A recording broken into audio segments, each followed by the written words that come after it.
All right, now welcome back. You're still watching Business AM right here on Mushball TV. My name is Nina Shaban, and once again, I'll be reminding you that I'm standing in for Simba Elijah Kiage. Now we get into our sector of the Metro Business AM, business trends, and with me in studio is Mr. Collins Oluoch, who is a lawyer and an economic analyst. A very good morning to you. Good morning.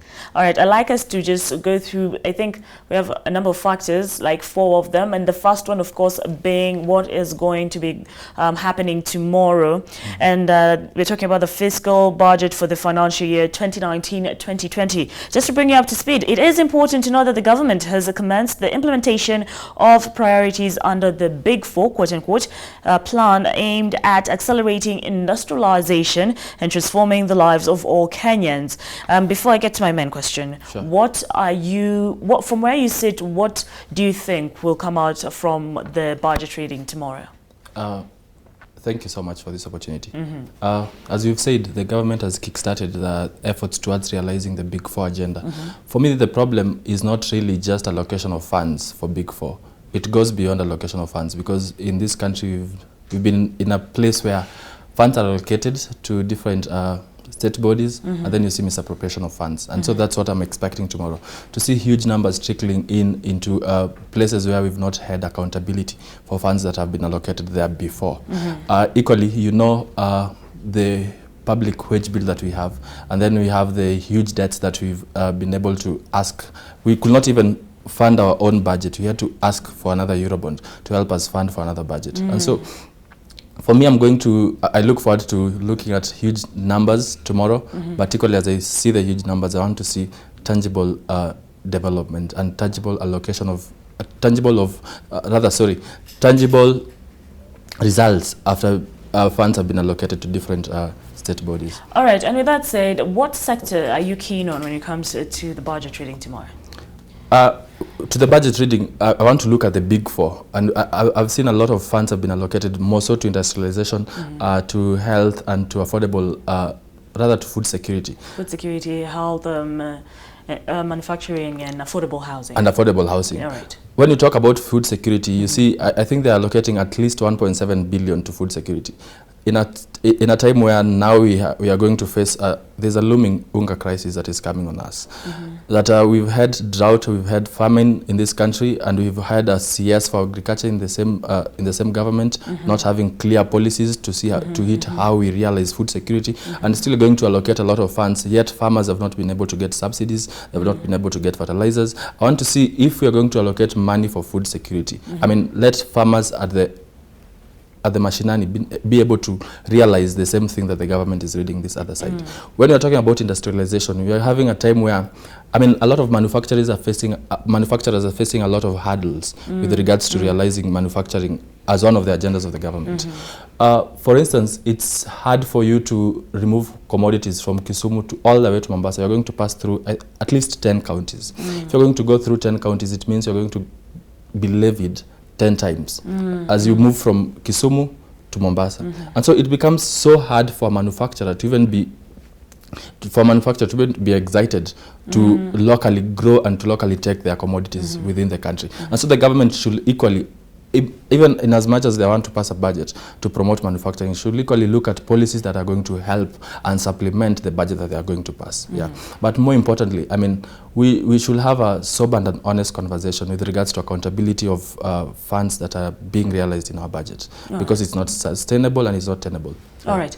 Touching on affordable housing? On affordable housing, equally, a time where, I mean, we've had the play between government and the courts. I mean, we want to litigate, and after litigating, it's when we want to legislate.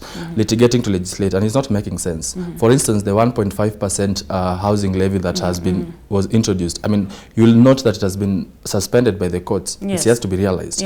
The government does not have clear agenda with regards to realizing affordable housing.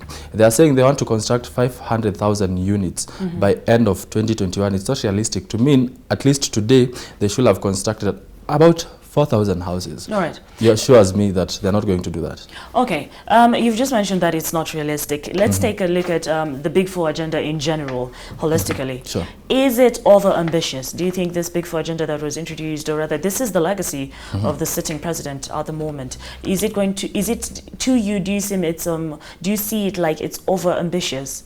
Okay, thank you. It's not over-ambitious, and it's a very good thing for the president to have an insight on what he wants to leave behind as a legacy.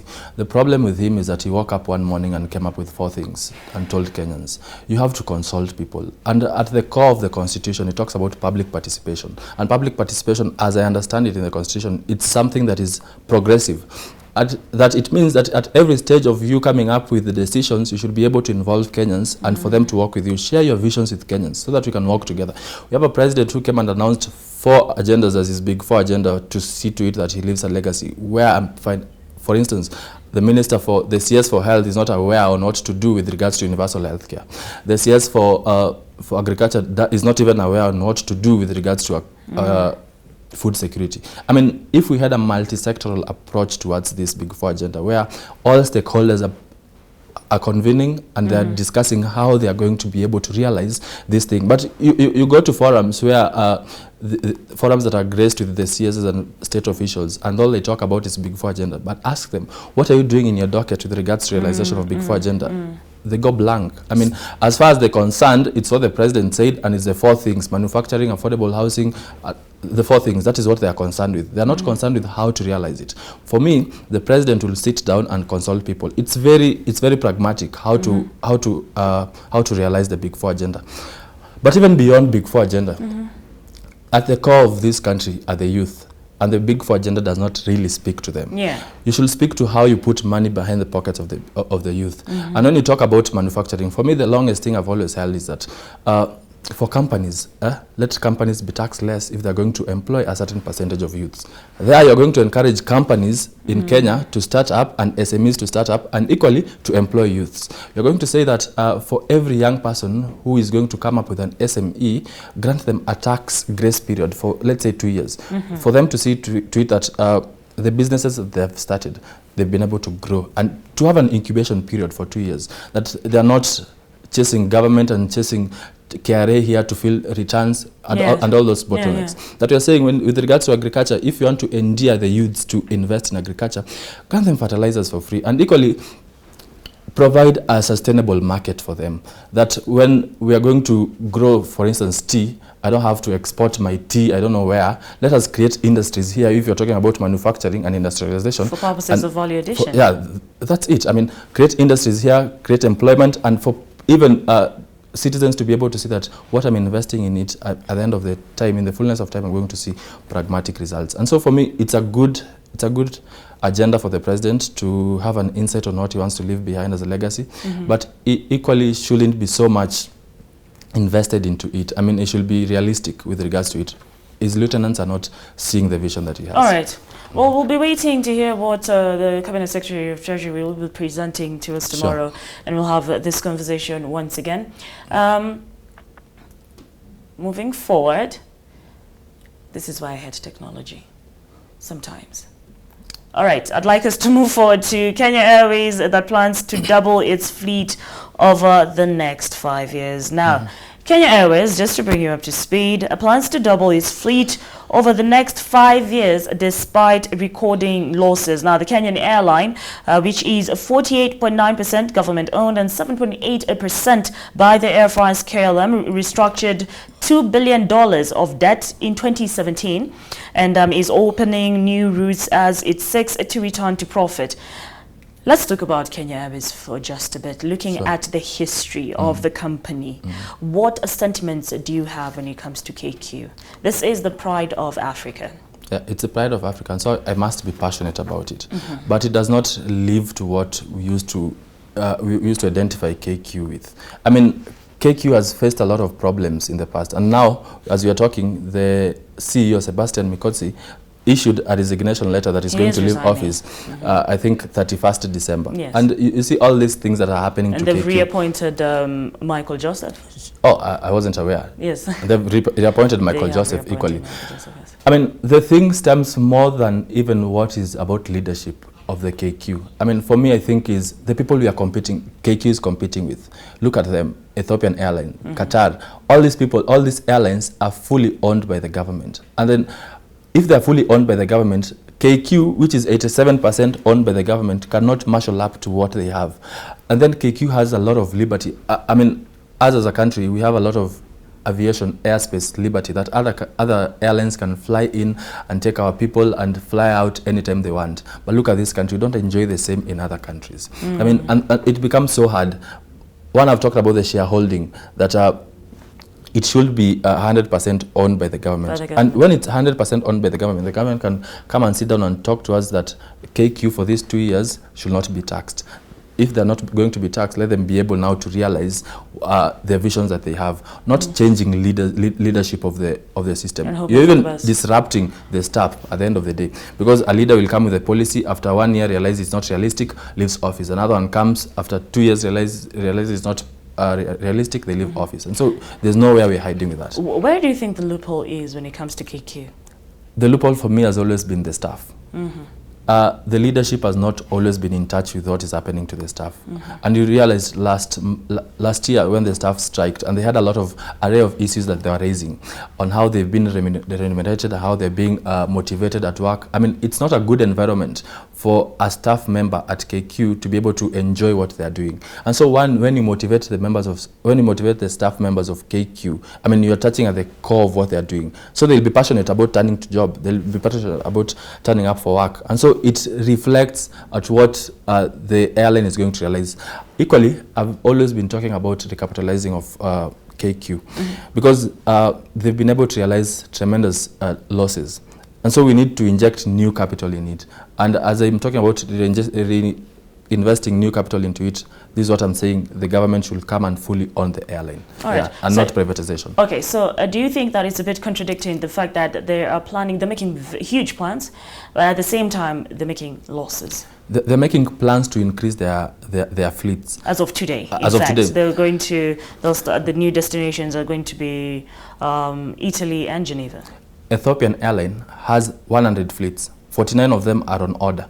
Kenya has 40 fleets. 0 is on order. So you want to look at, even as you're going to talk about increasing our fleets, what effect does it have on us? We have some of the biggest aircrafts in Kenya Airways are just sitting there because they have nothing to do. The airline that we have to New York, after it's done with its route, it just stays there. There's nothing that is being used for. And so we have a lot of stationary aircrafts that are in the country and they're not working. And so it goes beyond just increasing the number of fleets that we want to increase. It's about the kind of money that they have, and are they going to be able to sustain whatever thing that they're talking about now. So what is the future for KQ?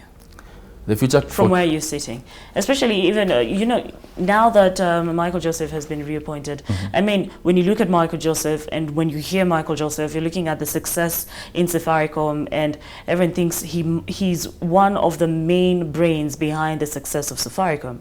So do you think he'll be able to do the same for KQ, or you're not confident enough? But that is the same wisdom that was employed when they were employing Mikotsi. He was able to turn around, I think it's a Russian airline. And so they thought if he comes to Kenya, he's equally going to turn the same. I mean, let us stop using, let us stop imploring that if they were able to transform another sector, they could be able to transform. Like KQ has totally different challenges than other sectors that these leaders have been able to transform, with due respect to them.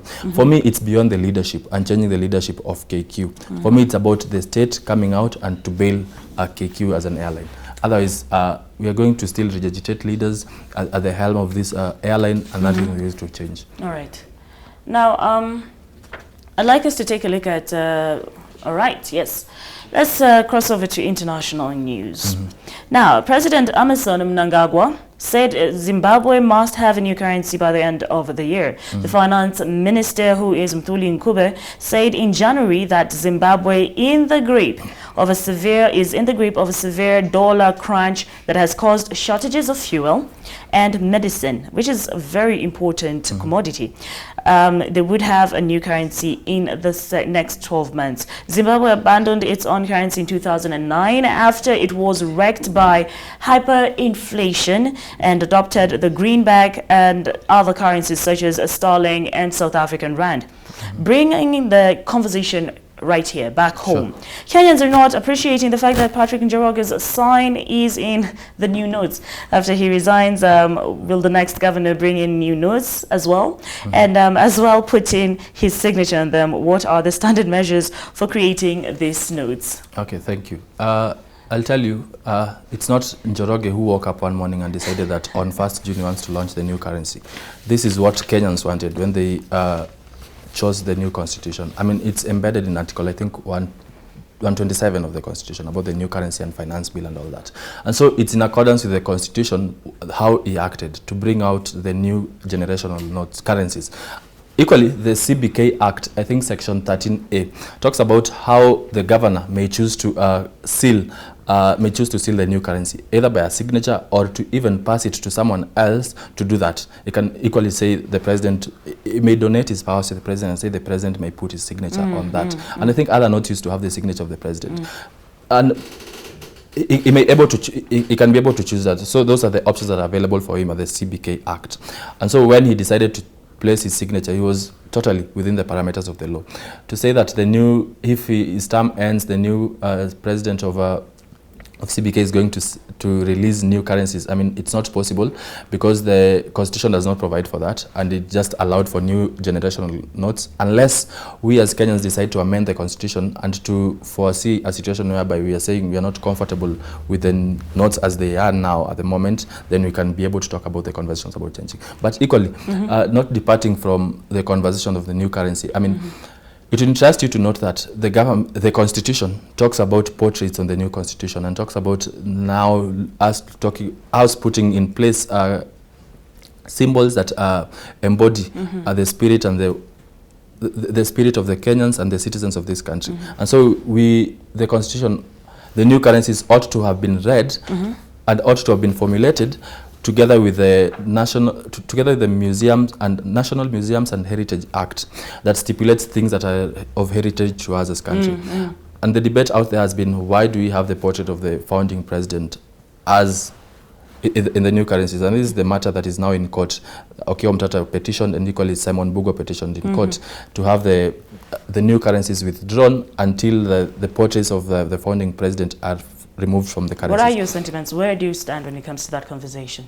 My sentiments, and I said this last time I was here, is that the government is going to say, equally the CBK is going to say that KICC is a national heritage, and KICC is a monument in this country, and so it's recognized under the Museums and Heritage Act of Kenya. And that's what the CBK governor has said, that when he was formulating these new currencies, he consulted the AG then, Githu Muigai, and he said, KICC is one of our monuments. But are we out of monuments in this country? Are we out of things that we hold dear to ourselves? Are we out of heritage that we can say, these are what we identify with? I mean, no. For me, the constitution was clear with regards to portraits of people.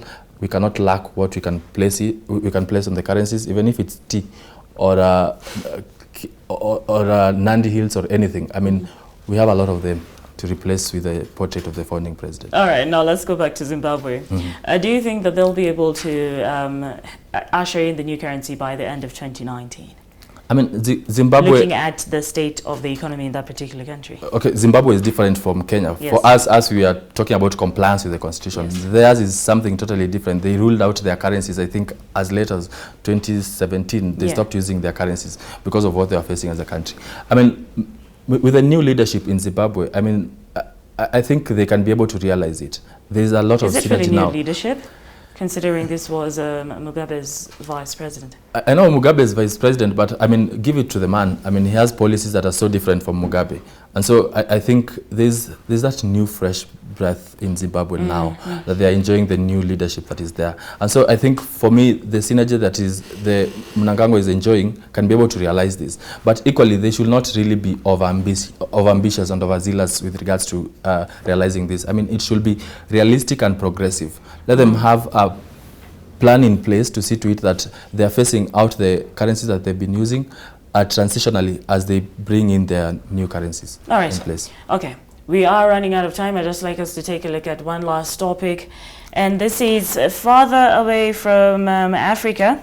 Andrea Lidsom, said that she'd work with the opposition Labour lawmakers. We're now taking a look at what's going on in the UK.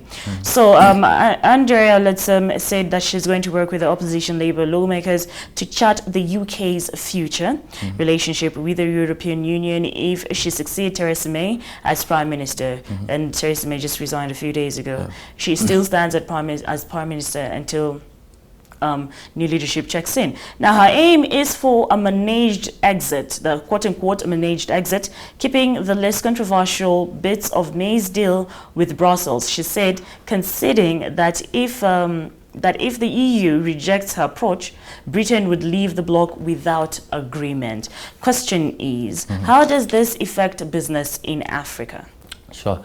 What UK wanted is for them not to have a no agreement with regards to Brexit. Yeah. And so I remember even, I think last week, Lidsom was saying that she was begging May to go and talk to Merkel and to equally talk to Macron with regards to reopening the agreement that they had in Brexit, to try and amend it so that they can have a deal out of it. And I don't know if that is legal with regards to the jurisdiction of UK, but as far as I'm concerned, it's so hard to go back to reopen and amend an agreement that has already been sealed and an agreement of the magnitude of the Brexit.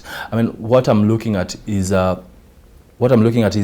whether they're going to be able to get a deal out of Brexit now as it stands. And they're saying they're reaching out to the opposition, the Labour Party, to try and have an holistic approach towards this and a bipartisan approach towards this. The effect that it's going to have in the business of Africa is the tariffs that we are enjoying as Africans, that we can be able to have a market with regards to UK and the security of our market. That is what is going to be taken away from us, because now UK is going to be in a very tricky situation. But equally, UK can adopt the model that Japan used. Japan and EU have a good relationship with regards to their market, that in as much as they're not part of EU, they enjoy such certain privileges. That I think that is what is informing the kind of deal that Lidsom is talking about with regards to reaching out to the Labour Party and all that. And so if they're going to be able to get the security for our market, it's not going to really affect us as Africa. But you know, developing countries are going to be really hit by Brexit. Yeah. All right. And so going back to the UK, what do you presume is the future for Brexit? I think if they're going to get an extension, I saw they were able to they are petitioning an extension from 30th June to I think a later date in October. If they're going to get 31st of October. 31st of October. If they're going to get an extension, I mean, I think they can get a deal out of it, and it's going to be good for them. But it's not going to be good for Africans, really, for African and developing countries at the first instance. But I think in the fullness of time, they're going to be able to realize the mistake they did, according to me. So they're going to be able to make amends. So you do think it's a mistake? Definitely it was. All right, well, thank you very much. That was Collins Oluoch, who's a lawyer and an economic analyst. We are going to take a very quick break as I usher in my next guest as Collins exits the Metropole Studios. Thank you so much for gracing us with your presence. So a very quick break and we shall be back with more.